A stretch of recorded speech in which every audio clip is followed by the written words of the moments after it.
What drives the Canadian economy? Besides being the second largest landmass and have more lakes than any other country in the world, Canada is an advanced economy, with the ninth largest economy in the world with a GDP of $2.3 trillion.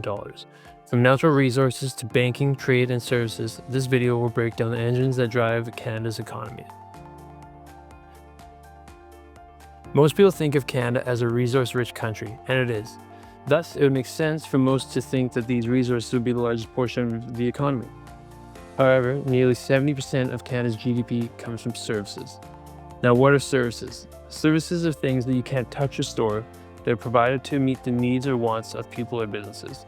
Some examples of these are personal services like hair salons, gyms, childcare, public services like healthcare and education, professional services like tech, law, consulting, and marketing, financial services like banking, insurance, and investing. In fact, Toronto is the second largest financial center in North America after New York City. It is home of Canada's Big Five banks, which are some of the most stable and profitable banks in the world, and home to the Toronto Stock Exchange, with a market capitalization of approximately $4.2 trillion.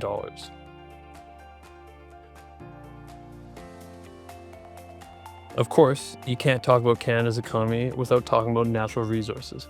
Canada is the fourth largest oil producer in the world, producing roughly 5.1 million barrels of crude oil per day. It's also a global giant in timber and forestry, minerals like gold, nickel, and potash, and agriculture. Think of things like wheat, canola, and beef. Natural resources make up about 10% of Canada's GDP and drive a huge share of exports. Alberta's oil sands alone contribute billions in revenue, and rural economies, especially in the prairies and Atlantic Canada, often rely on farming and fishing as an economic lifeline.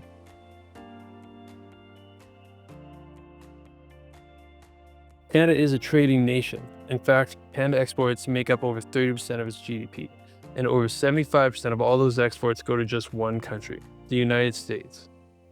Canada exports oil, cars, wheat, timber, and metals, and we import things like electronics, machinery, fruits and vegetables, and consumer goods.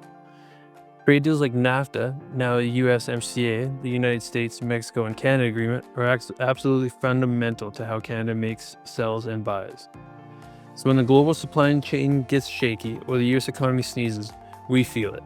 Canada catches a cold, is the old tale. Another major driver of the economy that is often overlooked is people. Canada has one of the highest immigration rates in the world. Between 2022 and 2024, Canada added over 1.2 million permanent residents. This is by design, as more people equals more workers, more spending, and more growth. Canada has an aging population and a low birth rate with 1.26 children per woman in 2023. This is far below the replacement level needed for a population of 2.1. These workers are crucial for replenishing the workforce and supporting this aging population. These immigrants also help increase consumer spending, which naturally leads to an increase in demand and stimulates the economy. Many economists cite this as the main reason Canada has been able to avoid a recession in recent years. Even with this growth and overall increase in GDP, Canada's GDP per capita decreased for 6 consecutive quarters until this was broken in Q4 of 2024.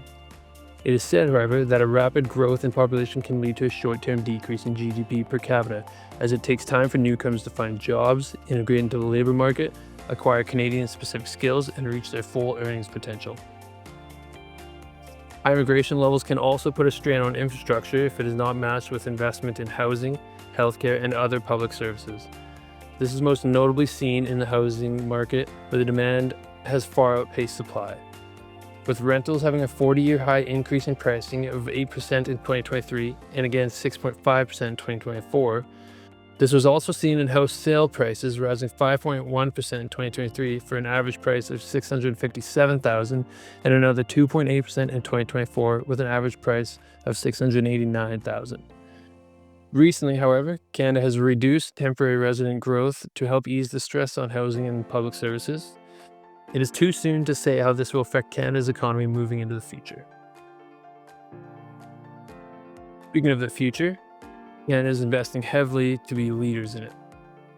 It was the first country to launch a national AI strategy, investing nearly $500 million into research, ethics, and training, all with the goal to increase productivity. AI is just a start with programs like the Innovation Clusters Initiative and Strategic Innovation Fund. Canada is pumping billions into tech like clean energy, batteries, quantum computing, cybersecurity, and biotech. The government is backing this strategy with investment in education, tech-skilled immigration through programs like the Express Entry and the New Tech Talent Strategy.